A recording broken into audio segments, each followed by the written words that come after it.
Welcome to my channel Weak Concepts CHM. This video is the fourth part of the series on elasticity. Here we will see the relation between the elastic constants. We will see this relation y is equal to 2 eta into 1 plus sigma.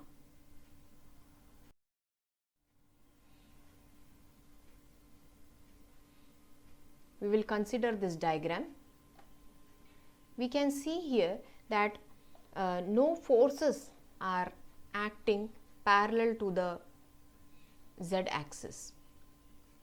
The forces F parallel to the x-axis, it is shown, which tend to contract the Q, and the forces F parallel to the y-axis tend to extend the Q.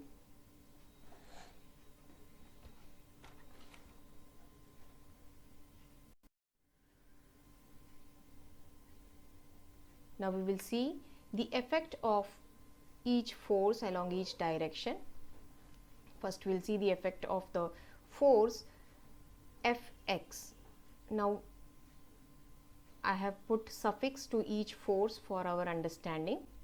So we will see the effect of the force Fx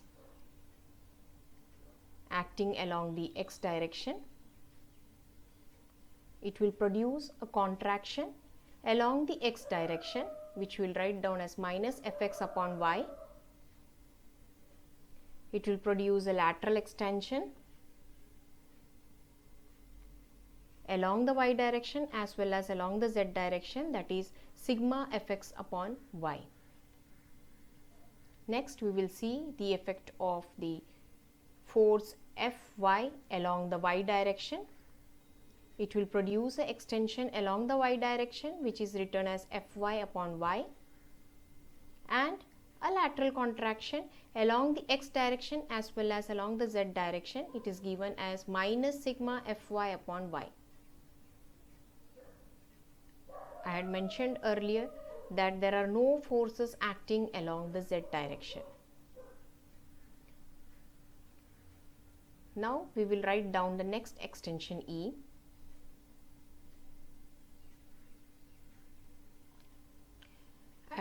These forces Fx, Fy, Fz, they are all equal. We will take it equal to F.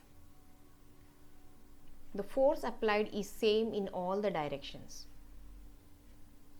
So the net extension along the x axis will denote it as E suffix x. So that will be the addition of these two forces. So that is written as minus F upon y minus sigma F upon y. We have removed the F suffixes that we had taken for our understanding. So here minus F upon y we are taking common. So in the bracket we have 1 plus sigma. For the net extension along the y axis, that is E suffix y, we are taking the sum of these two forces, that will be F upon y plus sigma F upon y. Again F upon y is taken as common. In the bracket we have 1 plus sigma. Along the z direction, the net extension is Ez is equal to this sum of these two, that will be sigma F upon y minus sigma F upon y, that will be equal to 0.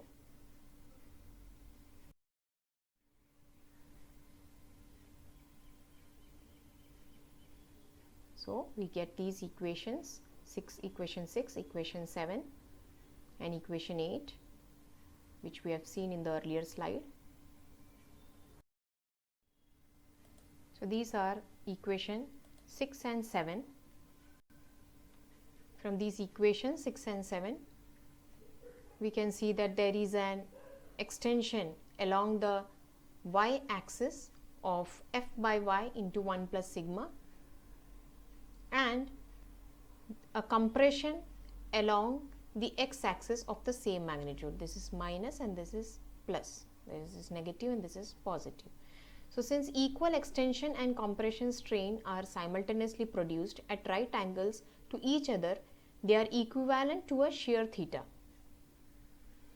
So we can write this as F by y into 1 plus sigma plus f by y into 1 plus sigma equal to theta.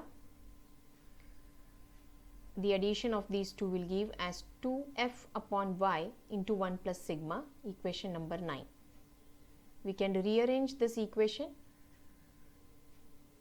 and write it down as f upon theta is equal to y upon 2 into 1 plus sigma.